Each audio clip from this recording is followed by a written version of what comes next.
अस्सलाम वालेकुम रहमतुल्लाहि व बरकातुहू। वक्फ अमेंडमेंट एक्ट के ख़िलाफ़ all India Muslim personal law board ने अपना एहतजाज दोबारा शुरू कर दिया है। कश्मीर के पहलगाम में हुए हमले के बाद all India Muslim personal law board ने और दीगर मिली तंजीमों ने वक्फ अमेंडमेंट एक्ट के ख़िलाफ़ जारी एहतजाज को पोस्टपोन कर दिया था, 3-4 दिनों के लिए मुलतवी कर दिया था और अब एहतजाज का ये सिलसिला दोबारा शुरू हो गया है। 22 अप्रैल को all India Muslim personal law board ने अपने एहतजाजी सिलसिले का आगाज़ किया था। दिल्ली के तालकटोरा स्टेडियम से बोर्ड का पूरा रोड मैप पहले ही जारी हो चुका था कि 22 अप्रैल को दिल्ली के तालकटोरा स्टेडियम में एहतजाज होगा और मुल्क भर में एहतजाज का सिलसिला शुरू हो जाएगा। 26 अप्रैल को कलकत्ता में प्रोग्राम होना था, कुछ और शहरों में भी प्रोग्राम का पूरा खाका तैयार था, लेकिन 26 अप्रैल की शाम को ही खबर आती है पहलगाम में टेरर अटैक की, जिसके बाद बोर्ड ने प्रेस रिलीज़ जारी करके इस पूरे हमले की मजम्मत की, सख्त एक्शन लेने की मांग की और कहा बोर्ड भी इस गम में बराबर का शरीक है, देश की कार्रवाई के साथ है और बोर्ड एहतजाजी सिलसिले को 3-4 दिनों के लिए पोस्टपोन करता है। अब दोबारा बोर्ड ने इसको रिज्यूम कर दिया है। महाराष्ट्र के परभनी में तारीखी एहतजाज हुआ 27 अप्रैल को, जिसमें हज़ारों मुसलमानों ने शिरकत की। महाराष्ट्र के परभनी में होने वाले वक्फ अमेंडमेंट एक्ट के ख़िलाफ़ एहतजाजी इजलास में असदुद्दीन ओवैसी ने भी शिरकत की। बोर्ड के सदर मौलाना खालिद सैफुल्लाह रहमानी ने शिरकत की, नायब सदर मौलाना उबैदुल्ला खान आज़मी ने शिरकत की, सेक्रेटरी जनरल वहाँ मौजूद थे, दूसरे रहनुमा मौजूद थे। इसी तरह बोर्ड का एक और इजलास कर्नाटका के शहर बीदर में हुआ, जिसकी क़यादत शाहीन ग्रुप ऑफ इंस्टीट्यूशन के डायरेक्टर और ज़िम्मेदार डॉक्टर अब्दुल क़दीर ने की और वहाँ भी बोर्ड के अहम ज़िम्मेदारान मौजूद थे। इसी तरह महाराष्ट्र के एक और शहर मालेगांव में all India Muslim personal board के ज़िम्मेदारों ने प्रेस कॉन्फ्रेंस किया है और प्रेस कॉन्फ्रेंस करके इस वक्फ एक्ट की खामियों को शुमार कराया है और सरकार से इसे वापस लेने की मांग की है। इसी तरह एक और ख़बर बिहार के मधुबनी से आई, झंझारपुर के इलाके में भी वहाँ के लोकल मुसलमानों ने जो जमीयत इमारत शरिया और दीगर इदारों से मुंसलिक है उन सब ने सड़कों पर उतरकर प्रोटेस्ट किया, एहतजाज किया। 10,000 से ज़ायद मुसलमान यहाँ मौजूद थे। इसके अलावा 30 अप्रैल को रात के 9 बजे all India Muslim personal law board ने बत्ती गुल प्रोटेस्ट का भी ऐलान कर रखा है, यानी रात के 9 से 9:15 बजे तक तमाम घरों से, तमाम लोगों से घर, ऑफिस, हर इदारे की, हर जगह की लाइट बंद रखने की अपील की गई है और इसको बत्ती गुल प्रोटेस्ट का नाम दिया गया है। महाराष्ट्र के एहतजाज में क्या कुछ हुआ, किसने क्या कहा, खासतौर पर असदुद्दीन ओवैसी ने महाराष्ट्र में जो कुछ बोला उसकी बड़ी चर्चा हो रही है। असदुद्दीन ओवैसी की गुफ्तगू की चर्चा इसलिए भी हो रही है क्योंकि वक्फ अमेंडमेंट एक्ट के ख़िलाफ़ एहतजाजी जलसे में असदुद्दीन ओवैसी ने पहलगाम टेरर अटैक की भी मजम्मत की और कहा पाकिस्तान के ख़िलाफ़ FATF के तहत कार्रवाई होनी चाहिए। FATF क्या है इसकी तफसील हम एक वीडियो में बता चुके हैं, आप यहाँ सुनिए क्या कुछ कहा गया। ये मुल्क ना बीजेपी का है ना असदुद्दीन ओवैसी का, ये मुल्क 133 करोड़ जनता का है और अगर कोई इस मुल्क के खिलाफ इस तरह के दहशतगर्दी करेगा तो मुल्क एक शीशा पिलाई हुई दीवार की तरह पहले भी खड़ा था और आज भी खड़ा है। तुम हमारे इत्तेहाद को तोड़ नहीं सकते। हमारे बुजुर्गों ने 47 में जिना के पैगाम को अपनी जूती पर रखकर उसको ठुकरा दिया था। तुम्हारा 2 नेशन की थियरी नाकाम साबित हुई। तुम्हारे पास गड़बड़ है, बलूचिस्तान में गड़बड़ है, तुम्हारे पास TTP का मसला है, तुम उसकी तरफ देख लो, वरना याद रखो बहुत से कार्रवाई हो सकती है और होगी इंशाअल्लाह ताला। हम अपने वजीर आजम से कहना चाह रहे हैं कि आप तारीख में अपना कैसे नाम लिखाना चाहते हैं, एक सियासतदान के तौर पर या स्टेट्समैन के तौर पर। अगर मोदी स्टेट्समैन के तौर पर इस दुनिया में, इस मुल्क की सियासत में नाम अपना लिखवाना चाहते हैं तो नरेंद्र मोदी को अगर मौर्य को उनको सिर्फ सियासतदान के तौर पर ना लिख दे बल्कि स्टेट्समैन के तौर पर लिखे, तो हम नरेंद्र मोदी से कहना चाह रहे हैं कि आपको वक्फ का कानून वापस लेना पड़ेगा। अगर आप नहीं लेंगे तो आप स्टेट्समैन नहीं, सिर्फ एक पॉलिटिशियन कहलाएंगे आप। इसलिए कि ये ऐसा कानून है, नारा लगाएंगे आखिर में लगाएंगे। पाकिस्तान को भी पहुंचना हमारी आवाज और दिल्ली नरेंद्र मोदी के भी कान तक पहुंचना लगाएंगे इंशाअल्लाह। ये ऐसा कानून है जो मुसलमानों की मजहबी शनाख्त पर, हमारे ईमान पर हमला करता है। जो ऐसा कानून बनाया गया जो हमसे अपनी मसाजिद को, दरगाहों को, खानकाहों को, कब्रस्तानों को, ईदगाह की जमीन को छीनने के लिए इस तरह का कानून बनाया गया। हम इस तरह के कानून को मुस्तरद कर चुके हैं। मैंने आप तमाम की तरफ से भारत की पार्लियामेंट में बीजेपी के 300 एमपीओं के सामने कहा कि ये काला कानून है, मैं इस काले कानून को फाड़ता हूं, हम इसको मुस्तरद करते हैं। और काला कानून इसलिए है कि नरेंद्र मोदी ने कानून इसलिए बनाया ताकि मुंबई में जो भारत का सबसे दौलतमंद आदमी है, जिसने एक यतीम खाने पर जो वक्फ है, आगा खानी यतीम खाने पर इस दुनिया के दौलतमंद आदमी ने अपना महल वहां पर तामीर कराया। उनका मुकदमा सुप्रीम कोर्ट में चल रहा है। तो नरेंद्र मोदी ने अपने यार को फायदा पहुंचाने के लिए इस कानून में सेक्शन 2C को ला लिया और कहा कि कानून बनने से पहले जो ट्रस्ट होगा और इस कानून के बाद जो ट्रस्ट होगा वो वक्फ नहीं होगा, क्योंकि उस दौलतमंद आदमी ने आगा खानी वक्फ ट्रस्ट से जमीन को 22 करोड़ में खरीदा। तो यह कानून मोदी अगर किसी को फायदा पहुंचा रहे हैं तो अपने दोस्तों को फायदा पहुंचा रहे हैं। मैं महाराष्ट्र के मुख्यमंत्री जो ज्यादा ही मोहब्बत करते हैं असदुद्दीन ओवैसी से, मैं उनसे पूछना चाह रहा हूं, क्या तुम उस दौलतमंद आदमी की बिल्डिंग को हासिल करोगे जो हमारी सफों में मीर जाफर, मीर सादिक और अबू जहल और अबू लहब के जानशीन हैं? मैं तुमसे पूछ रहा हूं, क्या तुम जाकर उस बिल्डिंग को हासिल करोगे जो यतीम खाने पर बनाई गई है? मगर कानून ऐसा बना दिया गया कि जैसे ही सुप्रीम कोर्ट ने अपना फैसला सुनाया, वो शख्स सेक्शन 2C के तहत उस यतीम खाने का मुकम्मल मालिक बन गया और हम उस जायदाद को खो दिए। ये कानून बनाया गया। ये बार बार बीजेपी के लोग बोलते हैं नहीं नहीं कब्जे हो गए। बीजेपी का एक पैम्फलेट बुकलेट निकाला गया, पढ़िए आप, जिसमें बीजेपी कह रही है कि 70% वक्फ की जायदादों पर कब्जा हो गया। चलिए, जब कब्जा हो गया तो आप लिमिटेशन का कानून क्यों इस्तेमाल कर रहे हैं? जो 12 साल से अल्लाह जिस चीज का मालिक है वहां पर काबिज है, तो मोदी कह रहे हैं कि तू आज से मालिक बन गया। तो 70% जायदादों का मालिक आप लैंड ग्रैबरों को, काबिजीन को बना रहे हैं। तो वक्त के मुफाद में क्या हो रहा है बताइए आप। आपने क्यों कह दिया कि वही वक्फ कर सकता है जो 5 साल के लिए मुसलमान रहेगा? किसकी मां जनी जो मुझसे आके पूछेगा तो मुसलमान है या नहीं है? मैं all India Muslim personal board के इस मुबारक प्लेटफॉर्म से कह रहा हूं, अगर गुनाहगार मुसलमान भी होगा तो फख्र से कहेगा कि हाँ मैं गुनाहगार हूं, मगर मैं अल्लाह उसके रसूल को मानने वाला हूं। तुम कौन होते हैं मुझसे आकर पूछने वाले? 5 साल दिखाना पड़ेगा। क्या तुम दिखाओगे तुम 5 साल अपने मजहब पर चल रहे नहीं चल रहे? नहीं तो ये जो टीवी चैनल पर जाकर ये जो छिछोरे बैठते हैं,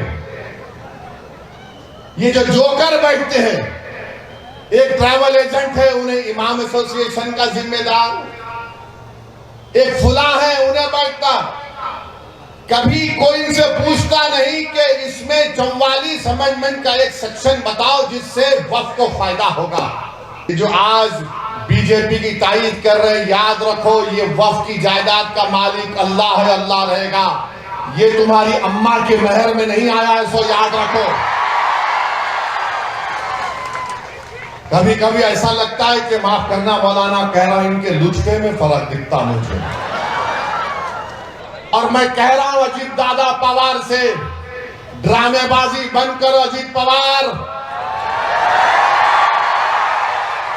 तुम्हारे पोस्टर देखा परभनी में मैं आते आते,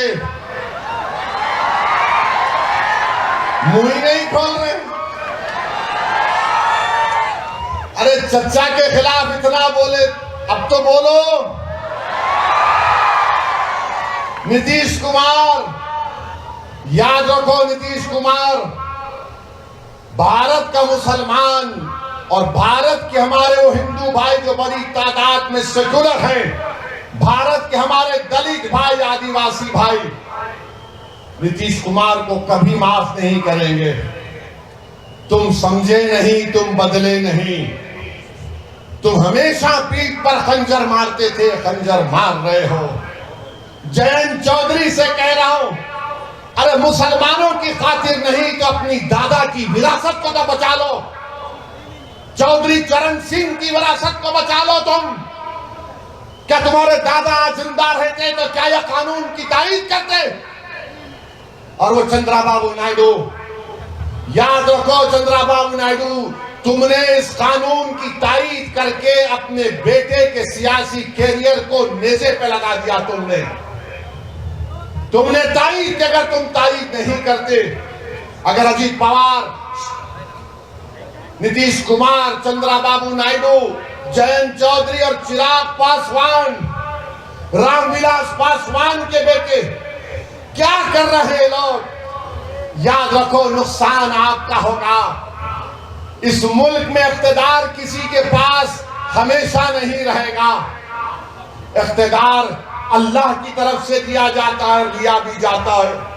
तो मेरे अजीज दोस्तों और बुजुर्गों, मेरी आप तमाम से गुजारिश है कि मुत्तहिद रहिए। और 30 तारीख को बत्ती गुल, 30 तारीख के दिन बत्ती गुल का प्रोग्राम। लाइट बंद करेंगे ना मेरे भाई, लाइट बंद करेंगे ना। 10 मिनट के लिए लाइट बंद करना है, और ये सोच के बंद करना कि मैं 10 मिनट के लिए बंद कर रहा हूं। जो इसकी तारीफ करे हमेशा के लिए उनकी लाइट बंद, और होगी इंशाअल्लाह ताला। कि आप तमाम मुस्लिम पर्सनल लॉ बोर्ड के एहतजाजी प्रोग्राम की तारीफ करते हैं, तो नारा लगाइए मेरे साथ। पहला नारा पाकिस्तान के लिए, नारे तकबीर, नारे तकबीर। अब दूसरा नारा हमारे वजीर आजम के कानों तक पहुंच जाए, ताकि वो स्टेट्समैन बने, पॉलिटिशियन ना बने। नारे तकबीर, नहीं दम नहीं। नारे तकबीर, नारे तकबीर। भारत, भारत। अस्सलामु अलैकुम वरहमतुल्लाहि वबरकातुह। हजरात मोहतरम, ये जो तहरीक चल रही है, मौजूदा मंजूर शुदा वक्फ कानून जो कि इस महीने के अवाइल में मंजूर हुआ, इसके खिलाफ पूरे मुल्क में तहरीक चल रही है। इस तहरीक को कमज़ोर करने की भी साजिशें हो रही हैं। हमें बहुत सोच समझ कर और पूरे एतमाद के साथ में और पुरअमन अंदाज में इस तहरीक को आगे बढ़ाना है, और उस वक्त तक इस जद्दोजहद को जारी रखना है जब तक कि ये कानून, काला कानून वापस न ले लिए जाएं।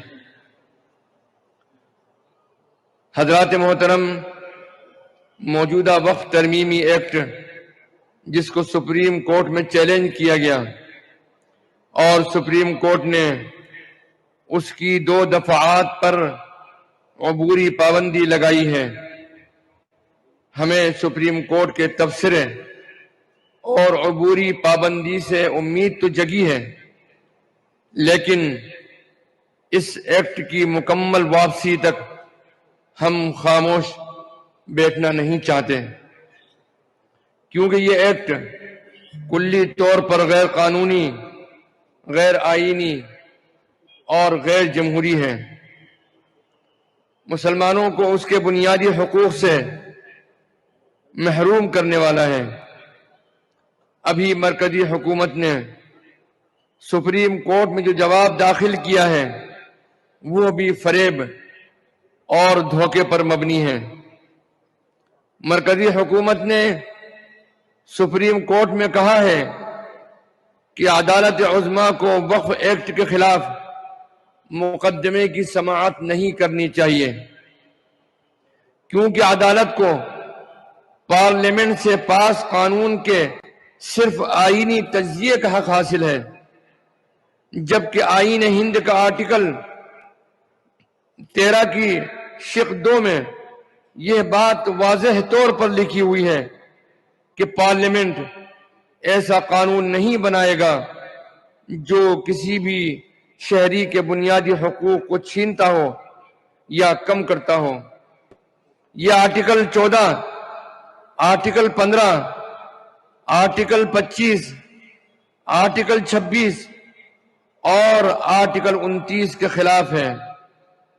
یہ مسلمانوں کے بنیادی اور آئینی حقوق کو چھیننے والا ایکٹ ہے۔ یہ مسلمانوں کی مذہبی آزادی کو کم کرنے والا ایکٹ ہے۔ اس لیے سپریم کورٹ کو یہ اختیار حاصل ہے کہ جب بھی پارلیمنٹ سے ایسا کوئی قانون پاس ہو جو دستور ہند میں دیے گئے بنیادی حقوق کے خلاف ہو، تو عدالت عظمیٰ اس کو غیر قانونی اور غیر آئینی قرار دے کر خارج کر سکتا ہے۔ اسی طرح سپریم کورٹ میں مرکزی حکومت نے وقف کا معاملہ صرف زمین و جائیداد کا انتظام کا مسئلہ بتلایا ہے۔ یہ بھی ایک جھوٹ اور فریب ہے۔ پارلیمنٹ میں بھی حکومت نے یہی بات کہی تھی، اور اب سپریم کورٹ میں بھی اپنے جواب میں اس نے یہ بات کہی ہے۔ وقف کا مسئلہ مسلمانوں کا خالص مذہبی معاملہ ہے۔ اس کا تعلق مسلمانوں کے مذہب اور عقیدے سے ہے۔ ہم سب کو اپنے خطابات اور گفتگو میں مسلمانوں اور غیر مسلموں کو وقف کی شرعی اہمیت اور اس کی اسلامی تاریخ کو بتانا ہوگا تاکہ لوگ غلط فہمی کا شکار نہ ہوں۔ حضرات محترم، شریعت اسلامی میں غریبوں، مسکینوں، مسافروں، ناداروں، یتیموں اور بیواؤں پر مال خرچ کرنے اور ان کی کفالت کرنے۔ تو آپ نے سنا مہاراشٹرا کے پربھنی کے بارے میں۔ اس کے علاوہ مالیگاؤں میں پریس کانفرنس کا انعقاد کیا ہے بورڈ کے ذمہ داروں نے۔ اور اب مہاراشٹرا کے بعد چلتے ہیں کرناٹک میں۔ کرناٹک میں بھی پچھلے دنوں ایک بڑی کانفرنس کا انعقاد کیا گیا، احتجاجی جلسہ تھا۔ شاہین گروپ آف انسٹیٹیوشن کے ذمہ دار ڈاکٹر عبدالقدیر کی نگرانی میں پورا احتجاج ہوا، اور یہاں بھی ہزاروں کی تعداد میں مسلمانوں نے شریک ہو کر وقف امینڈمنٹ ایکٹ کی مخالفت کی ہے۔ اور آئیے بتاتے ہیں بہار کے بارے میں۔ بہار کے مدھوبنی کے جھنجھارپور علاقے میں ہزاروں مسلمان جمع ہوتے ہیں، اور انہوں نے بھی احتجاج کیا، جس کے ویژولز کو، جس کی فوٹوز کو آپ اسکرین پر دیکھ سکتے ہیں۔ اور 30 اپریل کو بورڈ نے تمام مسلمانوں سے، تمام انصاف پسند شہریوں سے اپیل کی ہے بتی گل احتجاج میں شریک ہونے کی۔ 30 اپریل کو رات کے 9 بجے سے صبح 9 بجے تک تمام لائٹس کو بند رکھنے کی اپیل کی گئی ہے۔ ہم پچھلے دنوں آپ کو بتا چکے ہیں کہ وقف امینڈمنٹ ایکٹ کا جو معاملہ ہے سپریم کورٹ میں زیر بحث ہے۔ سپریم کورٹ نے فی الحال اس پر اسٹے لگا رکھا ہے۔ 2 سیکشن پر تو سپریم کورٹ نے مکمل طور پر اسٹے لگا رکھا ہے۔ وقف امینڈمنٹ ایکٹ کے بارے میں لگاتار آپ کو بتا چکے ہیں کہ معاملہ سپریم کورٹ میں پہنچا ہوا ہے، اور سپریم کورٹ آف انڈیا نے وقف قانون کے 2 سیکشن پر اسٹے لگا رکھا ہے، اور پورے قانون کے حوالے سے بھی حکومت ہند نے سپریم کورٹ آف انڈیا کو یقین دہانی کرا رکھی ہے کہ اس قانون کے کسی بھی سیکشن پر فی الحال عمل نہیں کیا جائے گا، اور یہ بھی سپریم کورٹ آف انڈیا کے فیصلے کا حصہ ہے۔ سپریم کورٹ نے 7 دنوں کا وقت دیا تھا حکومت ہند کو کہ اپنا جواب داخل کرے، اور سرکار نے 1300 پیجز پر مشتمل اپنا جواب سپریم کورٹ میں داخل کر رکھا ہے، جس میں یہ کہا گیا کہ سپریم کورٹ اس فیصلہ پر اسٹے نہ لگائے، اس قانون پر اسٹے نہ لگائے۔ سپریم کورٹ کو اس کے خلاف فیصلہ کرنے کا رائٹ نہیں ہے۔ 5 دنوں کا وقت دیا گیا ہے مسلمانوں کو، پیٹیشنر کو اس حکومت کے جواب میں کاؤنٹر جواب فائل کرنے کا، اور ابھی تک فائل نہیں ہوا کیونکہ 5 دن پورے ہوئے بھی نہیں ہیں۔ جیسے یہ کاؤنٹر جواب فائل ہوگا، پوری تفصیل میں آپ کو بتاؤں گا۔ 5 مئی मई को दोबारा इस पर सुनवाई होगी। अब देखना यह है कि 5 मई को हतमी फैसला आ जाएगा या एक नई बेंच तश्कील दी जाएगी। सुप्रीम कोर्ट पर हुकूमत का भी दबाव है और मुसलमानों का एहतजाज भी देश भर में जारी है। इस वीडियो में इतना ही। मिल्लत टाइम्स का काम अगर आपको पसंद आता है तो हमें सपोर्ट कीजिए और दीजिए इजाज़त।